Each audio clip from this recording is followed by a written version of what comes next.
Prince Harry sharing painful and deeply personal details of the family rift. I don't think that we can ever have peace with my family unless the truth is out there. On the morning of February 17, 2026, Prince William stepped in front of cameras at Buckingham Palace alongside Princess Anne and the Duchess of Edinburgh and made an announcement that stopped the world cold. The marriage agreement of February 15th between Prince Harry and Meghan Markle is now official. And with that, there are irreversible consequences. The Crown has acted in accordance with its ancient duty to protect, to uphold, and to serve its future. The settlement reflects this principle. It is final. 7 words. It is final. In those 7 words, a decade of royal turmoil, bitter exile, media warfare, legal machinations, and heartbreak compressed itself into a single, sovereign sentence. The most scrutinized marriage in modern royal history was over. But what came next? What had been hiding inside those 94 pages of legal text? And what did Harry finally reveal about what Meghan and Prince Andrew had been doing behind closed doors? Stay with us, because what we are about to walk you through is not just a divorce. It is a constitutional earthquake that has rewritten the rules of the British monarchy forever. The dossier that started it all. To understand why February 17th mattered so much, we need to go back to the early hours of February 3, 2026, Windsor Castle. Most of Britain was still asleep. Princess Anne, methodical, unyielding, and always several moves ahead, walked into an emergency session with King Charles and Prince William, carrying what insiders have since called the Markle withdrawal file. The dossier was stamped with 3 words that sent shockwaves through the room. Immediate custodial breach. The file was not vague, it was surgical. It detailed, with clinical precision, how Meghan Markle had withdrawn Archie, age 7, and Lilibet, age 5, from their California schools without any prior notice to royal child welfare officers, blocked scheduled medical appointments for both children, severed communication channels with the royal family's child welfare protection team, and most damning of all, authorized the complete dissolution of a £6.3 million education trust that had been established in the UK specifically for the children's future. But this wasn't negligence. Princess Anne made that abundantly clear. What the dossier described was what she termed a structured pattern of disengagement, deliberate, calculated, and escalating. Here is the question you need to be asking yourself right now. If these were just 2 private parents navigating a difficult separation, why would a document of this magnitude exist? Why would the oldest legal mechanisms of the British Crown be reactivated after decades of dormancy? The answer arrives within 24 hours. By February 4th, Duchess Sophie was authorized to activate the Royal Emergency Guardianship Protocol, a legal mechanism that had last been used during the post-war succession instability of the 1950s. Let that sink in. The last time Britain needed this clause, the country was still rebuilding from the Second World War. Then came February 5th, and Prince William's most decisive move. He invoked Appendix 4 of the Royal Succession Stabilization Act, a clause dating back to the Edward VII abdication crisis, granting the Crown full custodial control over minors of royal descent in the face of what the document described as an existential threat or erasure of identity. 2 children, 1 father in legal freefall, 1 mother who submitted no challenge. Where was Meghan Markle during all of this? She was not present at any of the proceedings. Her legal team filed nothing. She said nothing publicly, and palace aides, speaking on condition of anonymity, were unified in their assessment. Her silence spoke louder than any opposition could have. The settlement. 94 pages that changed everything. The February 15th agreement, signed under legal observation at the Royal Family Court of Chancery, was unlike anything the monarchy had produced in living memory.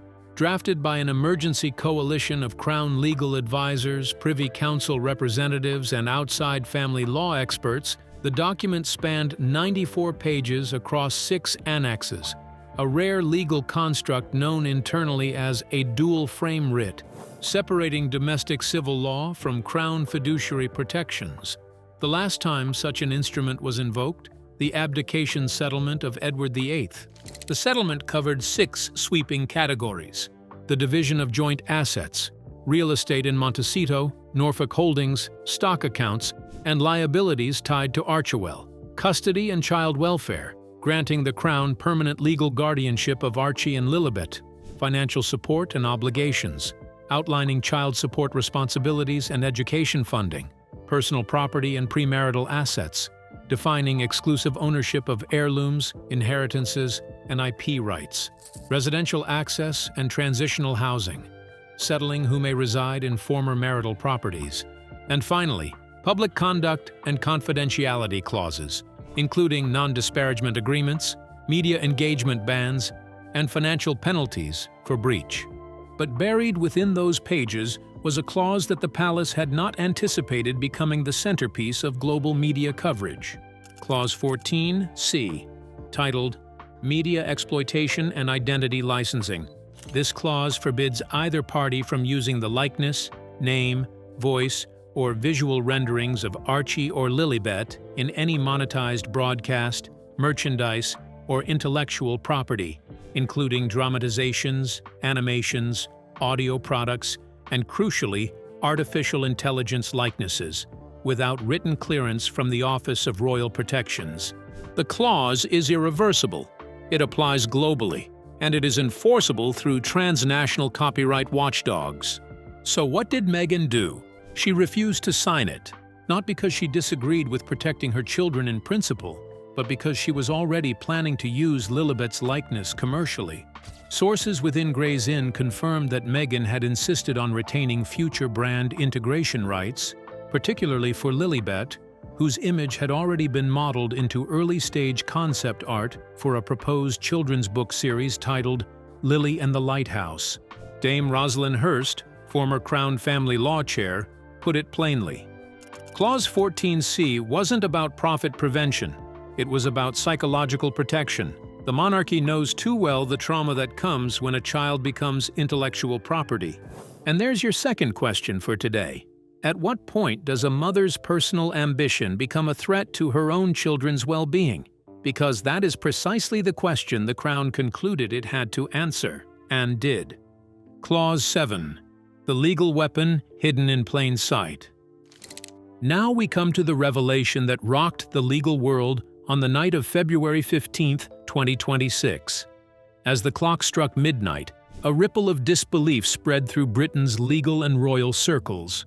The phrase page 14, clause 7 began trending worldwide within hours, cryptic to the public at first, but soon recognized as the most devastating legal time bomb in modern royal history. Unsealed in fragments during a confidential inquiry led by the Lord Chancellor's office, Clause 7 was part of a sealed prenuptial agreement drafted in 2018 under the advisement of a US-based legal firm, Turner & Myers, LLP. What made it so explosive was its scope. Clause 7 granted Meghan sole intellectual property rights to Prince Harry's likeness, voice, unpublished memoir material, and all narrative derivatives involving their joint life from 2016 onward, including, critically, the Sussex departure from royal duties in 2020. It's the most aggressive narrative control clause I've seen in any marital contract involving public figures, said Sir Malcolm Weatherby, former Queen's Counsel.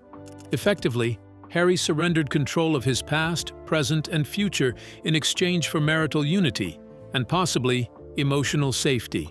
Think about what that means in practice.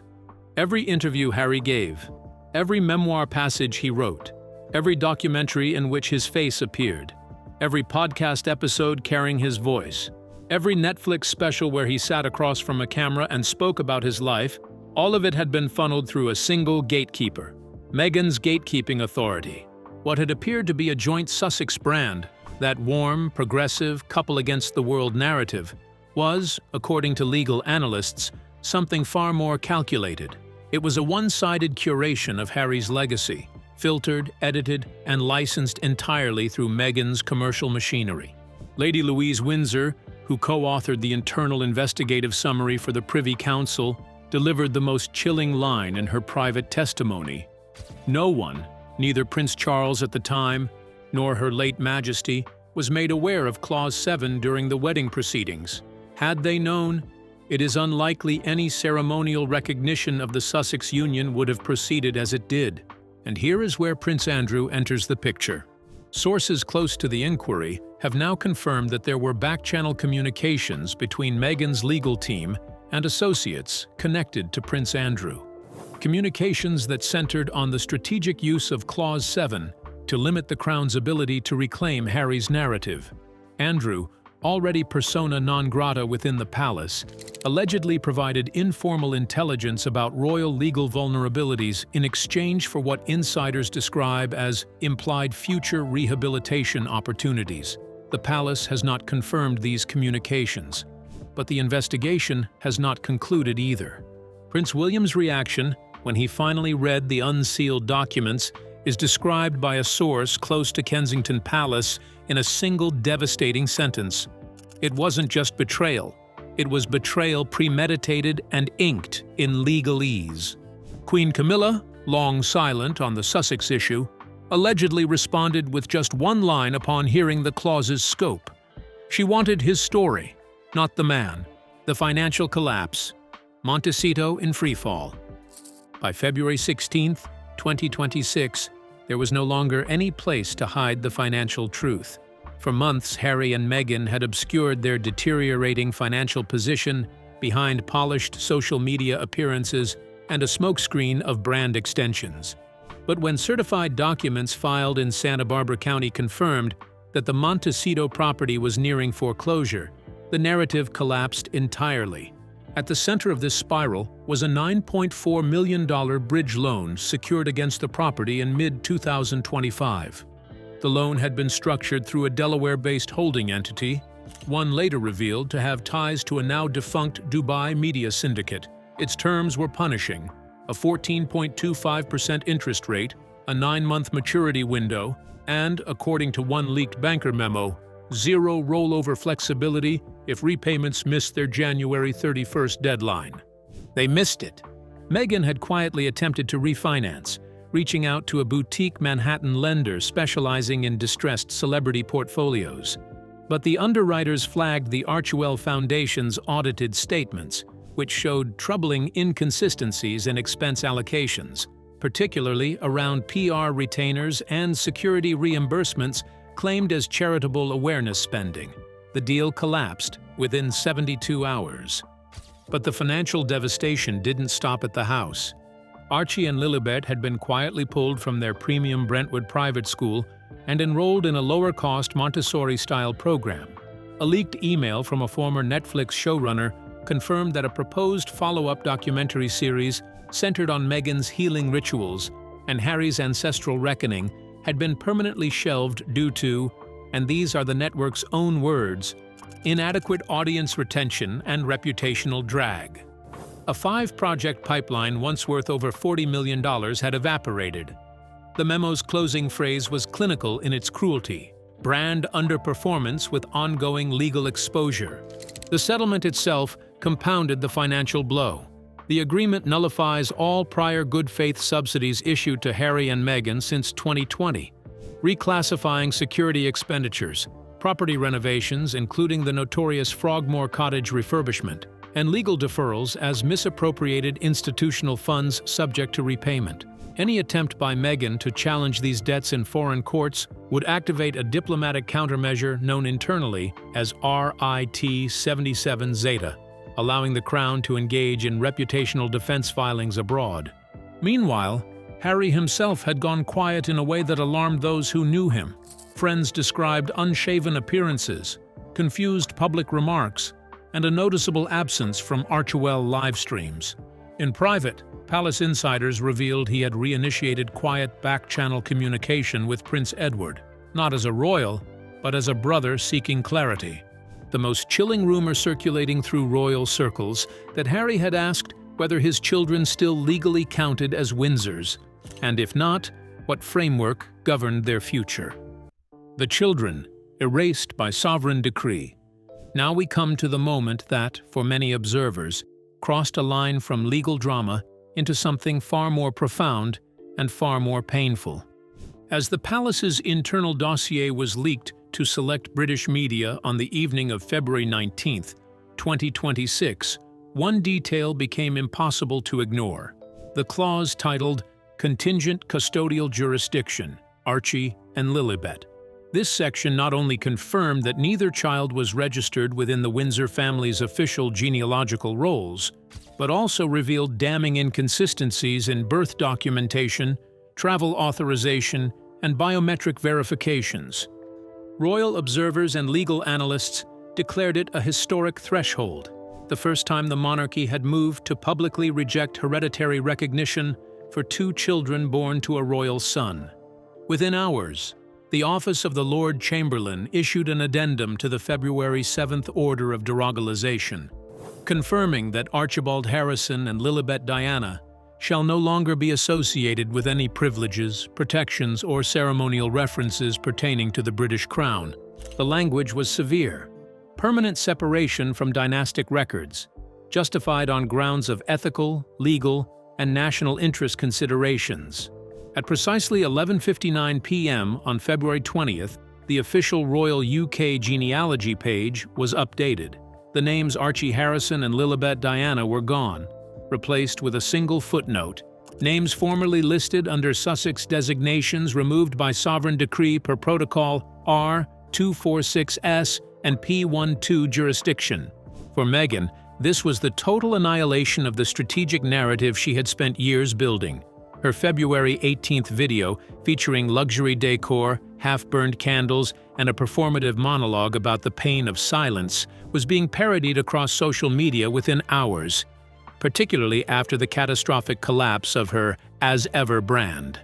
The hashtag #NotRoyals began trending across Europe and North America. And yet, through all of this, Princess Catherine moved with quiet, devastating purpose. On February 20th, in what appeared to be a scheduled pediatric center visit in West London, Catherine appeared wearing a muted navy coat with a tiny rose gold brooch shaped like a shield. Royal analysts identified it within the hour: a custom design commemorating Windsor Protection Protocol 12, the very clause invoked to revoke the children's status. When a reporter asked about the children's well-being, Catherine's response was measured and unmistakable. Every child deserves stability, honesty, and care free from exploitation. The Crown stands ready to provide such protection where necessary, what Harry finally revealed. Here is what the public has been waiting for, and here is where the story takes the turn that no one, not royal watchers, not legal analysts, not the palace itself, had fully anticipated. When Harry's legal team submitted their emergency petition in California's Superior Court for what they termed declaratory relief of personal narrative reclamation, an attempt to void Clause 7, the judge's response was as damning as it was decisive. Your client signed multiple times and benefited from the arrangement until it no longer suited him. But Harry, backed into a corner with no legal exits, began talking, not to the press, not through a statement, but in private communications, fragments of which were later shared with investigative journalists under strict anonymity conditions. What Harry revealed was this: he had not fully understood the scope of Clause 7 when he signed it in 2018. He was, in the words of one senior royal aide, in love and grieving his mother. He signed away, according to the same aide, the very thing Diana died fighting to protect: her children's autonomy. But beyond Clause 7, Harry revealed something far more corrosive about the nature of the life he had built in California. The commercial infrastructure of Archewell, the branded content deals, the Netflix specials, the Spotify podcasts, all of it had been constructed in a way that systematically displaced him from his own story. He was present in every frame, but absent from every decision, a figurehead in his own biography. And behind that infrastructure, Harry revealed, were communications and counsel that came, in part, from associates connected to Prince Andrew, who, having been stripped of his own public role and desperate to retain relevance within any royal-adjacent ecosystem, had allegedly provided informal strategic guidance to Meghan's team about how to neutralize the Crown's legal reach. What Andrew allegedly offered was intelligence. What Meghan allegedly offered in return was the tacit promise of a narrative. one in which Andrew might eventually be reframed as a misunderstood figure, a victim of institutional cruelty much like herself, a rehabilitation by association. Whether those conversations constitute anything legally actionable remains under investigation, but the palace's response was immediate and definitive. Every channel connecting Andrew to the Sussex media operation was severed. Andrew's limited residual access to institutional events was reduced further, and a classified supplementary file was submitted to the Lord Chamberlain's office detailing the full scope of his alleged involvement. Inside Clarence House, Princess Anne's reaction to the Andrew revelation was reportedly the most visceral of all. Those present describe her as going completely still, which those who know her understand is far more frightening than anger. The crown holds, and the world watches. On February 17th, as William stood flanked by Anne and Sophie before cameras, the formal reading of the announcement took less than 4 minutes. But in those 4 minutes, the monarchy accomplished something it had been struggling to do for nearly a decade. It reclaimed its narrative on its own terms. A source close to Queen Camilla, who did not appear publicly, confided that the Queen felt, in equal measure, immense sadness and total relief once the terms were sealed. For Harry, the moment of signature on February 15th is described by those who witnessed it as one of the most harrowing scenes in recent royal history. He was described as numb, hollow, but cooperative. When asked to initial the paragraph confirming he would no longer be the children's primary decision-maker on education, health, or location, Harry reportedly muttered 4 words: "If this spares them, I'll vanish myself." Those 4 words, that is the sentence that defines everything. Not Meghan's legal maneuvering, not the financial collapse, not the Clause 7 revelations, or the Andrew communications. Those 4 words from a father, sitting across a legal table in a country he had left behind, initialing away his right to determine where his children go to school. British media had already called the photograph of Princess Catherine leaving St. George's Chapel with Lilibet and Charlotte on February 10th, hand in hand, no caption, the moment dignity eclipsed dysfunction. Ipsos Mori polling the following morning showed 73% of Britons supported the full removal of Harry, Meghan, and their children from royal affiliation. And 61% supported Princess Catherine as the symbolic guardian of the monarchy's future. The House of Windsor had drawn its line, not just morally, but structurally, legally, and permanently. What happens now? And why it matters to you? We want to ask you directly, because this story is not just about a royal family. It is about power and narrative, and what happens when one person is allowed to control the story of another. Clause 7 did not emerge from nowhere. It was designed, carefully, by people who understood that in the modern media age, the most valuable thing you can own is not a house in Montecito or a Netflix deal. It is the version of events that the public believes. Meghan understood this before most institutions did. She was not wrong in principle. But the execution, the way Clause 7 was allegedly used to block royal family projects, suppress Harry's own voice, and funnel his identity into a commercial machine she controlled, is what the palace ultimately concluded crossed the line from self-expression into exploitation. And here is the final question this story demands an answer to. When does protecting your brand become erasing your partner? The monarchy's answer is now written into 94 pages of legally binding text. Section 12A, titled The Narrative Freeze, bans all public interviews, memoirs, documentaries, or podcasts by either party that reference the children's conception, birth, baptism, or family holidays unless expressly cleared by the Palace Legal and Legacy Office.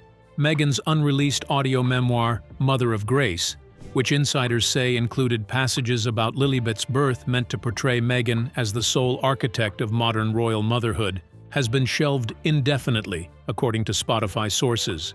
Appendix 4 requires biometric image registration for both children under a secured vault at Sandringham Archives, protecting against identity misuse in advertising, film, and AI training models. A move triggered, sources say, by credible rumors that unreleased childhood images had been sold through unauthorized back channels to Hollywood production houses. The Archewell Foundation faces ongoing disclosure requirements that could expose its internal financial operations in ways that no PR team will be able to contain.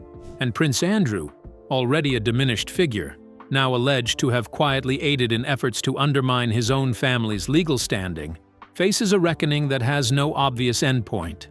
The Windsor firewall held. That is the sentence that royal historians will write about February 2026. Not that Meghan lost, not that Harry surrendered, but that an institution over 1,000 years old looked at the most sophisticated personal branding operation in modern history, one armed with American lawyers, Hollywood connections, and a prenuptial clause that turned a prince into licensed intellectual property, and said, "Not here, not with these children, not on our watch." Princess Anne, whose relentlessness drove every pivotal moment in this story, offered her colleagues a final private assessment that was later leaked anonymously and has since become the defining epitaph of this entire saga.